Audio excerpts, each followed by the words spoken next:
So I'm just gonna start because it is 7 o'clock, so the party can start. This is the last meeting of the EDC 534 Spring 2016 semester, and this is like the most painful day of the semester for me, because absolutely the most fun in my whole life is this class, pretty much. And I am really, really proud of what you guys have accomplished this semester. And so I guess what I want to do is just talk a little bit about how thrilling it was to see your Ignites come to life. And I made lots of notes as I watched these Ignites, and I can't wait to see the creative projects or papers that go with them.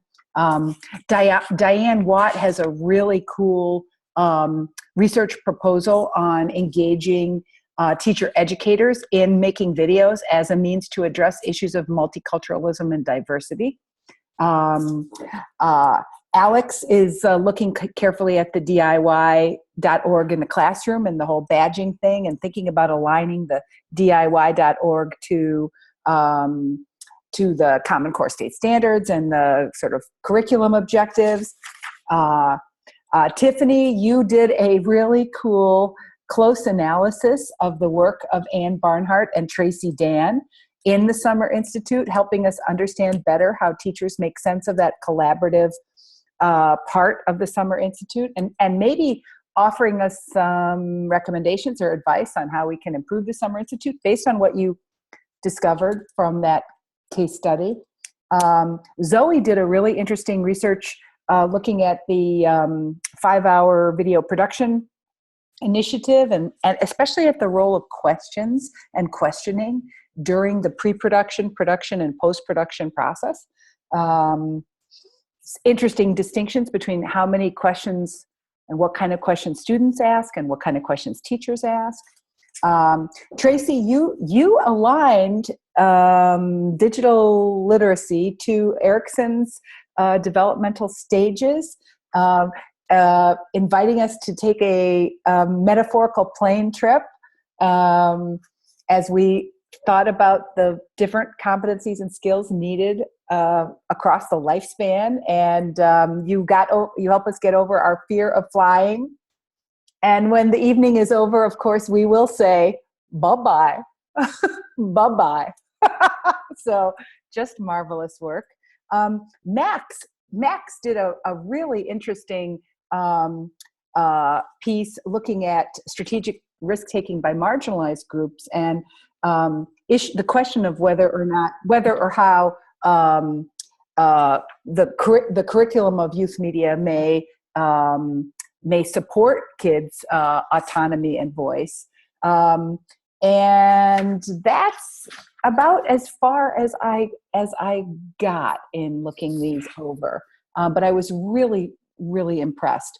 And so I thought maybe the first activity that we can do is just, obviously reflect. We're always reflecting, aren't we? And so today is really no different. But I thought we could reflect with a old-fashioned piece of technology. I don't know if this semester we didn't use this technology, but I still like it a whole lot. So yet another new technology for you to explore. So here you can see what I'd like you to do. You've survived the EDC 534 experience, and as your culminating work, you had to create a paper, a project. You had to do some really substantial independent work. So my question to you right now is, what are you learning about the creative, emotional, organizational, and existential challenges of the research and creative process? So we're using a tool called TitanPad. Give me a thumbs up if you used TitanPad before. Yeah, some of you have used TitanPad before, but not everyone has used TitanPad before. So here's what I'd like you to do. We're going to kind of collaboratively write for about 5 minutes. What I'd like you to do is come up with a slogan or a phrase that embodies some aspect of your reflection on what you've just been through in surviving the creative, emotional, organizational, and existential challenges of the research and creative process. So come up with a slogan, put your slogan here with your name, oops, Renee, like that. And somebody did one already, jump in order to be out of my mind. I love that. Ooh, I wonder. And then use the space below to do some writing. So we're all going to write on this document at the exact same time. So just jump in and start writing. You can kind of move your cursor down wherever it needs to be as you find a place to write. And we'll just take about 5 minutes and do some collaborative writing, okay?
You have about 2 minutes remaining.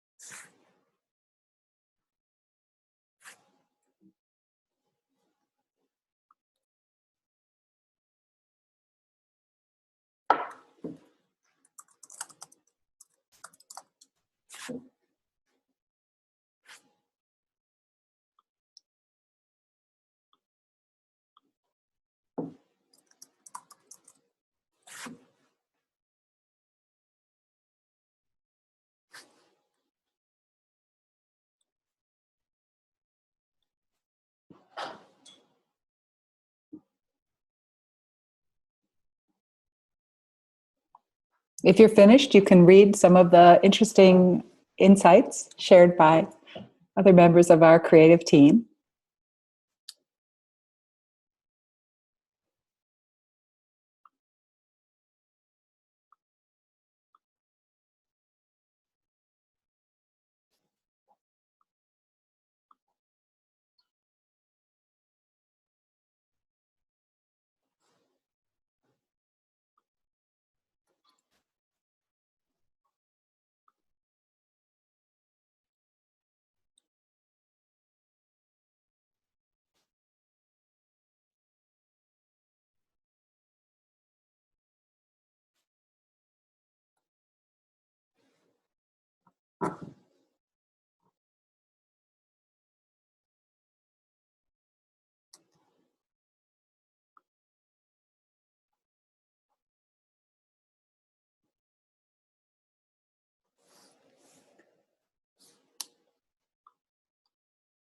Okay, it looks like you have mostly more or less started. And of course, for those of you who haven't seen the time slider, of course, the nicest feature of the Etherpad is this. Check it out, right? So it's like a little VHS movie is replaying here with the writing appearing as it was contributed, right? And my experience has been that there's something really liberating for learners of all ages to see the messy side of the creative writing process, right? As we figure out how to use language to get across our ideas. And of course, there's something about when multiple authors are doing it that it's not only intriguing to watch individual writers write, but look how colorful. Right? So it's pretty too, right? So the time slider makes a really nice feature for showing the collaborative authorship process. And here's our document, finished and at the end. Okay, so the second activity I thought would be fun to do was to view and discuss this really weird video. Give me a thumbs up if you've seen this guy before, the guy who produces Veritasium. Thumbs up if you've seen this guy before. Oh, so just you and me, Kate, is that true? Or no, Zoe, I see your fingers are up too. Okay, good show. So I'm going to ask you to watch this offline, but here's the viewing and discussion experience that I'd like you to be thinking about as you watch this, which is he clearly did not take digital authorship, okay? He didn't. And I bet he would append this video. He would change or modify this video if he had taken this class. So as you're watching this video, obviously I want you to appreciate the arguments that he is making, but I'd also like you to think about, like, if you could chat with him about what he omitted and left out based on what you've learned in this class and in this program overall. What would you want to say to him? What would you want to tell him? Okay? All right, so you'll mute your microphone and we'll watch offline. It's about 7 minutes long. So let's go.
Okay, give me a thumbs up when you're done watching.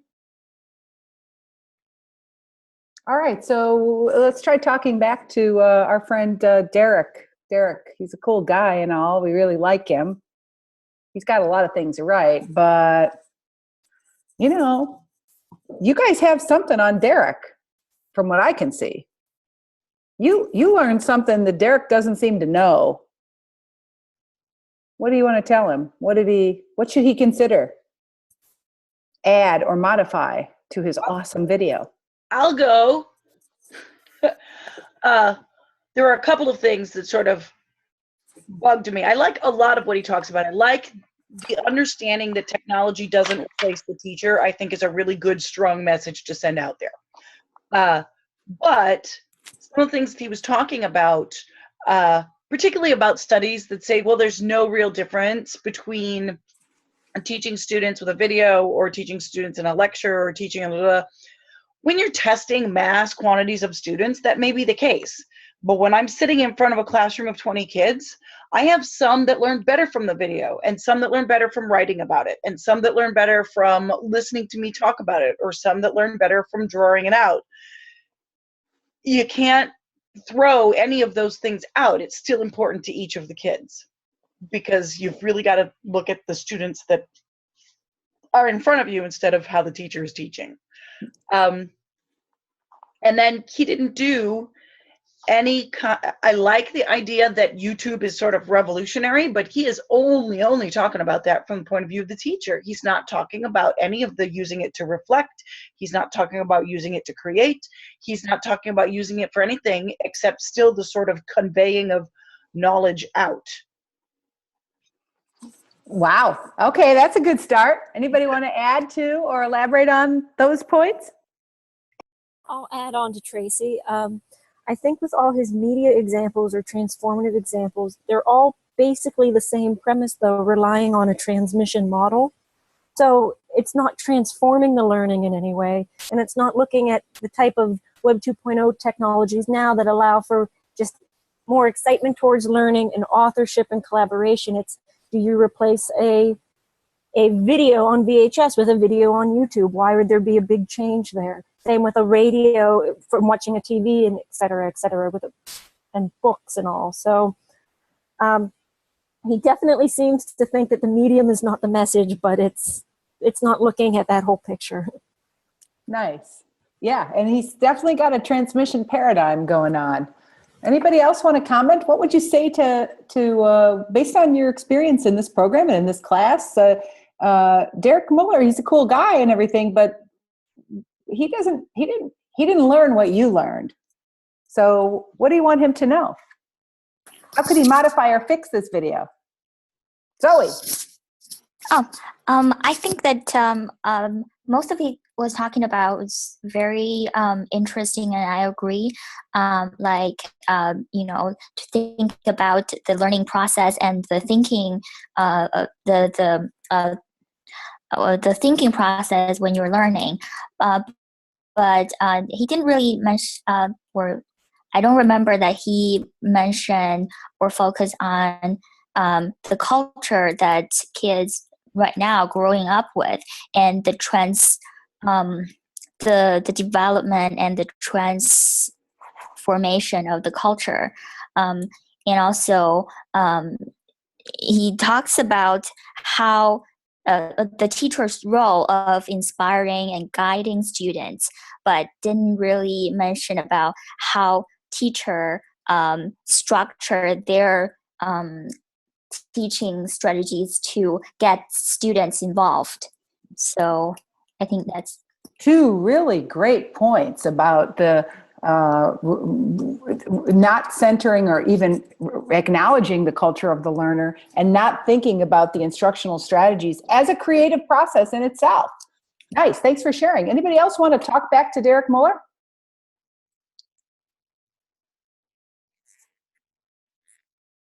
What did he not talk about that he could?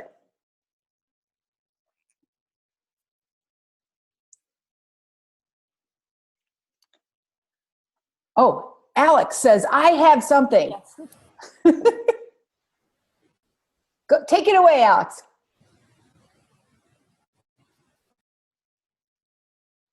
She says, give me a second to type. Alex's microphone is not working properly. So someone else can talk while Alex is typing. Aha. Cool. One thing that I wish that he had addressed, in some ways kind of builds upon what Zoe said. This idea that as part of the learning process, that teachers are creating a learning environment where students can be authors, where students can create, and where essentially we learn by transforming ideas into multimedia texts of various kinds, right? It seems like that pedagogy is kind of what we've been exploring all semester, and that really requires comfort with risk-taking, comfort with failure, learning how to learn, and those habits of mind, they're just not part of his story. The story he tells about media as a learning tool don't seem to include those competencies. I would sort of add to get into the inquiry and that whole questioning things. You can't question a video that's transmitted. You can't, if it's just conveying to you. And authenticity, the idea that you're making something that really does connect with other people and that there's a reaction to it. He doesn't talk about that in any way. Yeah, it's really interesting. It's one of the things that's really fascinating is that he's a science educator, right? And you can kind of feel the Bill Nye in him, right? Or the Mr. Wizard, depending on your age, right? And I do feel like some of the most exciting work that's being done in digital and media literacy right now is happening as science teachers are having students document their experiments, right? Go out and use the camera as an observational tool, right? And, understand that visual material is a kind of data, right? And so I kind of wanted him to acknowledge that those paradigms are happening in his field of science education.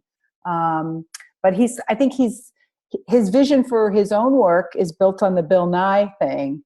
And so the idea that amateurs could use these powerful tools ourselves, without all the, without looking as slick and professional as he does, I wonder if that challenges his paradigm or if he would embrace it. I bet he would embrace it.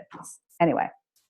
All right. So, Alex, we're going to hold on until we see you, but I want to share my screen. Oh, actually, I want to share my screen once more because I want to do my little mini lecture.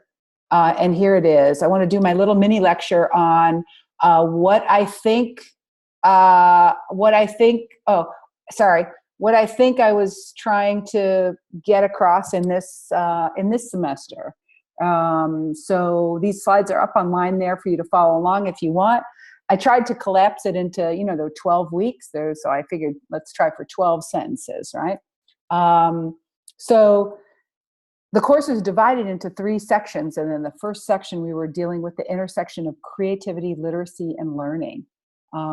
So I think we learned a lot about human creativity as an essential part of human development and going across the lifespan, and it involves, the act of discovery, going beyond the information given. I think we began to conceptualize creativity as an inquiry process that requires sensitivity to content, medium, form, and audience. And we really positioned this dialectic between critical analysis and creative production, existing in this kind of codependent relationship. We also addressed how creativity involves remix and synthesis, and basically manipulating other people's ideas and other people's forms of expression as part of the creative process. Obviously, recognizing how copyright and fair use offer protection or support for us to do that.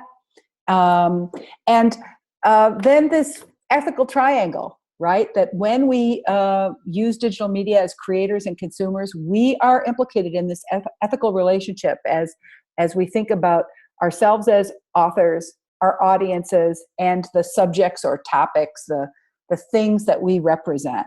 And so that issue of relational representational ideologies becomes a really important concept in this class. We got a chance to see the long history of the practice of digital authorship coming from different approaches, including, you read this semester, scholarship in the youth media tradition, in the English education tradition, in the technology integration paradigm, in the communication studies paradigm. So we really read across a bunch of different discourse communities. And you had personal experience with the importance of collaboration and how during the collaboration process, learning about personal and social identity is magnified. So in the third half of the course, we addressed this issue of the context in which composing occurs.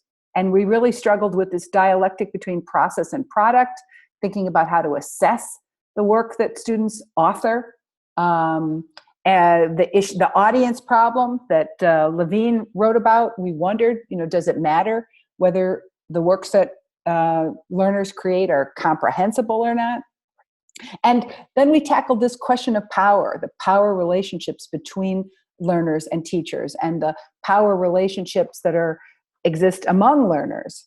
And coming to a deeper understanding of how creative authorship activities are inevitably inflected by the ideology and worldview of the institutions, the organizations, and the individuals who support this work. So because of that, we came to understand that educators need to learn to be comfortable with the messy engagement that happens as students discover their own power and autonomy as creative individuals, and that risk-taking and transgression are not something to be feared, not something to be surprised by, or not something to be avoided, but that risk-taking and transgression are really important to the development of self-efficacy and confidence in the creative process. And that this creating to learn pedagogy that we learn best by making and doing is kind of a pedagogy of engagement. And that's why it works. So that's the words. But then, of course, as you know, as is my tradition, right? I always try to create a drawing of the entire course, which is, essentially my way of trying to figure out how to do a synthesis. And so, if you go back to the website and down to the bottom, and you might have to make it large. I don't know exactly how you're going to do that on your own screen. You've tried to figure out how to do that, but you can kind of follow. I don't know if you can follow along with me here, but maybe I'll make you guys. Maybe I guys will make you see how comprehensible my creative artwork is, right? Let me just see if I can make this screen a little bit bigger, or I don't know how I fix that, or how do I move that over? I don't know exactly how to make that bigger, but how about if you do this, is take a look at that chart, if you can, and why don't you see if you can find something that you actually remember from the class. Are there any phrases here that are particularly comprehensible or meaningful to you? And if so, can you explain them? Who wants to go first? I'm just laughing at your Twitter chicken. Fair enough. Yes, my Twitter chicken. He's beautiful, isn't he? I went to art school. My Twitter chicken would look exactly like yours. Thank you for noticing. My Twitter chicken is in there because many of us participated really actively in the EDC 534 Twitter chat. It was a way for us to have community during the 12-week process. Thanks for noticing. What else do you notice, and what do my little hen scratches mean to you here?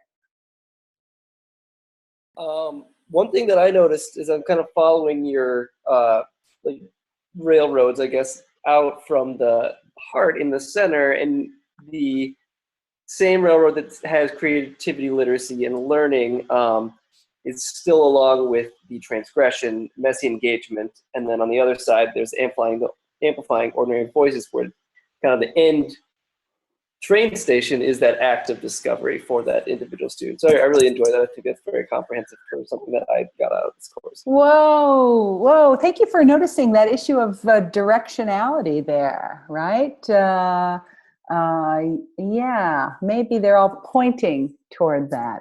But I hadn't thought of them as train tracks, so that's a cool metaphor. Yeah, it's not really a train track, but yeah, it's kind of a train track. Thanks for noticing. What else? What do you see here that makes sense to you? What concepts are you reminded of? What do these words mean, after all?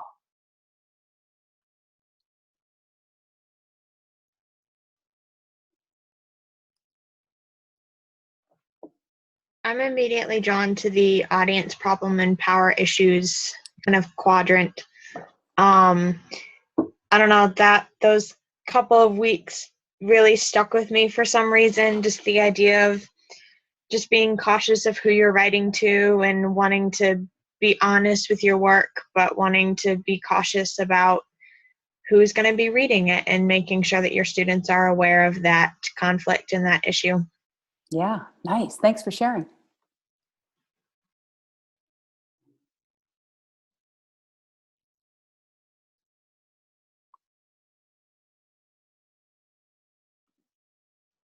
So I'm still sort of back in the quadrant with the Twitter chicken, but I do like very much the balance between the copyright issues and the ability to share out, and how that sort of happens for all of us in stages. I like also that it's sort of connected to the freedom responsibility that you sort of have to learn. It's just I don't know. I like the way that that's all put together. Yeah, you know, it's interesting, Tracy. Thank you for noticing that. It wasn't really until I did the drawing that I discovered the kind of anchor concepts that I guess were in the course, but I wasn't really so aware of them, that the critical and creative dialectic was really the first half of our course, right? And then the second half of our course was really the freedom responsibility dialectic, right? And so until I drew out the drawing, I didn't think about those concepts in relationship to each other. And I think when I teach the course again, I might think about that. I might think about that more. I might, make that relationship more obvious. So in a way, drawing it out for me kind of helped me get some distance to see how those ideas might be related to each other. Although that ends up kind of sticking your transgression and messy engagement in a weird place, because it's sort of part of creativity, but it's also really kind of part of that responsibility. It really cuts both ways, because the messy engagement, I don't know, because the transgression is part of that creative leap and that risk-taking skill. So it's a skill you need to create. Yeah. But also you need to think about just exactly how messy the engagement is. You're going to have to put that one on both sides. Yeah. I struggled with where to put it, and there's kind of an accident it went there, but since Max thinks it works. Yes, it could have gone in an earlier draft. It did go, it went closer to the ethical issues, and then I tried to move it into context, and it didn't look good there. So then I put it over where it is now. So it took me a while, and you're right. It's really, it could transcend all the categories.